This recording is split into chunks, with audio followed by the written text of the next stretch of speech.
ఓం నమో శ్రీ లక్ష్మీ వెంకటేశ్వరాయ శ్రీ మహాగణాధిపతయే నమ. కరారవిందేన పదారవిందం ముఖారవిందే వినివేశయంతం వటస్య పత్రస్య పుటే శయానం బాలం ముకుందం మనసా స్మరామి. ప్రేక్షకులు నమస్కారాలు తెలియజేస్తూ మనం ఈ వారం రాశి ఫలాలు తెలుసుకుందాం. తప్పనిసరిగా 21 డిసెంబర్ నుండి డిసెంబర్ 27 వరకు ఉన్న గ్రహాల యొక్క పరిస్థితులను అనుసరించి రాశి ఫలాలు తెలుసుకుందాం.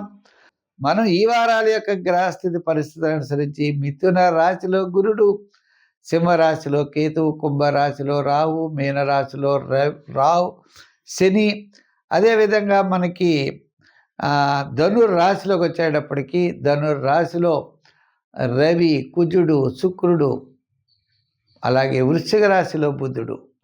ఈ విధమైనటువంటి గ్రహాల యొక్క పరిస్థితులను అనుసరించి మన రాశి ఫలాలు తెలుసుకుందాం. ముందుగా మేషరాశి వారికి ఎలా ఉన్నది, మరి ఏ విధమైన పరిహారాలు చేయాలో మనం తెలుసుకుందాం. కర్కాటక రాశి. ఈ కర్కాటక రాశి వారికి ఈ వారం చాలా విజయవంతంగా ఉన్నది. ఎంచేత అంటే ఈ కర్కాటక రాశి వారికి రవి షష్ఠ స్థానము, బుధుడు, శుక్రుడు అనే 3 గ్రహాలు ఉండడం ద్వారా మీ యొక్క క్యాలిక్యులేషన్స్ చాలా కరెక్ట్గా ఉంటాయి. మీరు అనుకున్నటువంటి పనులు తప్పనిసరిగా విజయం సాధించగలుగుతారు. స్థిరాస్తి డెవలప్మెంట్స్ కూడా మంచి ఆలోచనలతో ముందుకెళ్ళేటువంటి పరిస్థితులు ఉన్నాయి. క్యాలిక్యులేషన్స్ మాదిరిగా ఉన్న మీ నూతనమైనటువంటి ప్రయత్నాల్లో అనుకూలత, బంధుమిత్రుల యొక్క సహాయ సహకారాలు ఉండడం, కార్యజయం, ఆర్థిక లాభాలు అన్నింటి విజయాన్ని సాధించగలుగుతారు. దూరం నుండి మీకు శుభవార్తలు వారపు మధ్యలో అందేటువంటి అవకాశాలు ఉన్నాయి. ఏదైనా ఈ రాశి వారికి మానసికమైన ప్రశాంత వాతావరణము, ఆత్మస్థైర్యము ఈ 2 కూడా ఈ వారం లభిస్తాయి. గత 4 వారాల కంటే ఈ వారం చాలా అనుకూలంగా ఉన్నది. తద్వారా రవిచంద్రుల యొక్క బలం అనుకూలంగా ఉండడం చేతను అంటే సమయానికి విందులు వినోదాల్లో పాల్గొంటారు. చక్కని భోజనం, చక్కని నిద్ర లభిస్తాయి.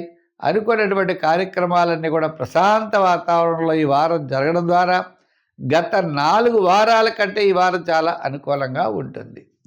విశేషమైనటువంటి ఫలితాలు లేకపోవచ్చు. అంటే గృహ నిర్మాణాదులు, వివాహాది ప్రయత్నాలు, అలా అంటే చాలా స్టాండర్డ్ వర్క్ ఏదైతే ఉంటుందో మనం చాలా కాలం ఉపయోగపడేటువంటి పనులు కొద్దిగా ఆలస్యం అవుతాయి.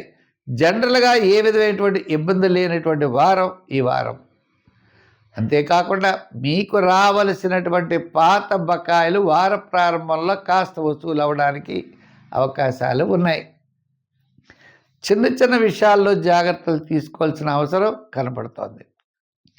అంతేకాకుండా విద్యార్థులు దక్షిణామూర్తిని పూజించాలి. మహిళలు ఎక్కువగా శివారాధన చేస్తూ ఉండాలి. ఈ రాశి వారు గురువార నియమం పెట్టుకోవాలి.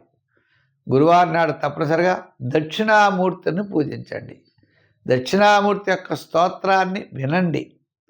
గురువారం నాడు మీకు రావి చెట్టు ఉంటే ప్రదర్శనలు చేయండి.